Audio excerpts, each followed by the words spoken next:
بسم اللہ الرحمن الرحیم۔ لیکن معاملہ اس کے برعکس ہوا۔ اسے اپنے اندر سے آواز سنائی دیتی تھی کہ تو ان سب میں افضل ہے۔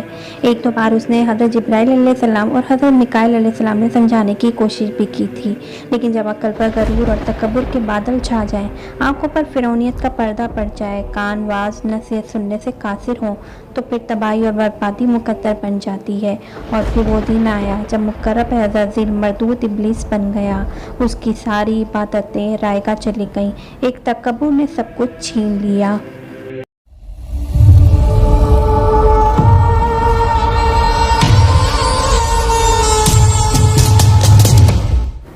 واقعے کا آغاز کچھ یوں ہوتا ہے کہ ایک دن وہ اپنے ساتھیوں کے ساتھ آسمان کی سیر کرتا ہوا اوپر پہنچا تو اسے پتہ چلا کہ اللہ تعالیٰ ایک نئی مخلوق پیدا فرما رہے ہیں جس کے لیے دنیا کے ہر کونے سے مٹی لائی گئی ہے۔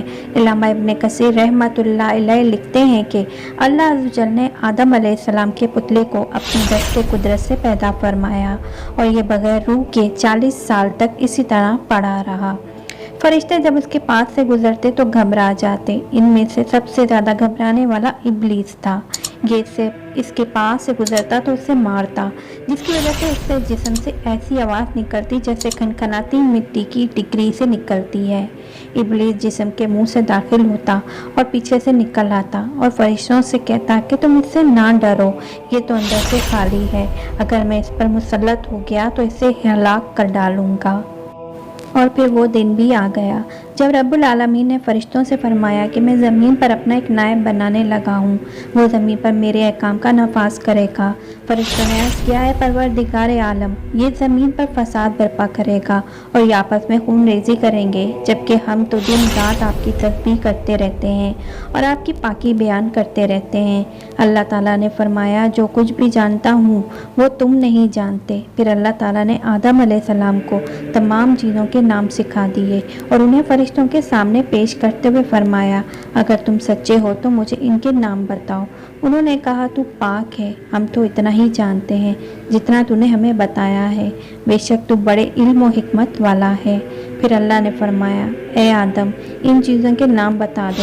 پھر جب آدم نے انہیں نام بتا دیے تو فرمایا کہ کیا میں نے تمہیں نہیں کہا تھا کہ میں آسمانوں اور زمین کی چھپی ہوئی چیزوں سے واقف ہوں، اور جو تم ظاہر کرتے ہو اور جو تم چھپاتے ہو اسے بھی جانتا ہوں۔ پھر فرشتوں کو حکم دیا کہ آدم کو سجدہ کرو تو انہوں نے سجدہ کیا مگر ابلیس نے انکار کیا۔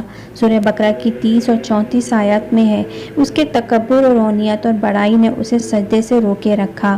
اللہ تعالیٰ نے فرمایا تجھے سجدہ کرنے سے کس چیز نے منع کیا ہے جبکہ میں نے تجھے حکم دیا؟ وہ بولا میں اس سے بہتر ہوں، تو نے مجھے آگ سے بنایا اور اسے مٹی سے بنایا ہے۔ سورہ اعراف میں آتا ہے میں ایسا نہیں کہ اسے انسان کو سجدہ کروں جسے تو نے سڑے ہوئے کھنکھناتے گارے سے پیدا کیا ہے۔ اللہ نے فرمایا اب تو یہاں سے نکل جا کیونکہ تو مردود ہو گیا اور قیامت تک تجھ پر میری پھٹکار ہے۔ شیطان نے کہا اے میرے رب مجھے روز محشر تک کی مہلت دے دے۔ فرمایا جا، میں نے تجھے معین وقت کے دن تک مہلت دے دی۔ پھر شیطان نے کہا کہ مجھے تیری عزت کی قسم میں ان سب کو یقیناً بہکاؤں گا۔ سورہ حجر میں ہے ان پر حملہ کروں گا، ان کے آگے سے بھی اور پیچھے سے بھی، ان کے دائیں جانب سے بھی اور بائیں جانب سے بھی، اور آپ ان میں سے اکثر کو شکر گزار نہیں پائیں گے۔ اللہ تعالیٰ نے فرمایا کہ یہاں سے ذلیل و خوار ہو کر نکل جا، ان میں سے جو شخص میرا کہنا مانے گا سب سے جہنم کو بھر دوں گا۔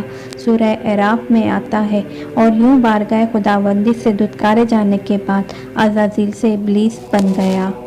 اپنے غرور و تکبر اور رونق کی بنا پر میرے ہزاروں سالوں کی عبادت اور ریاضت ضائع ہو گئی اور مجھے عرش سے فرش پر پٹک دیا گیا۔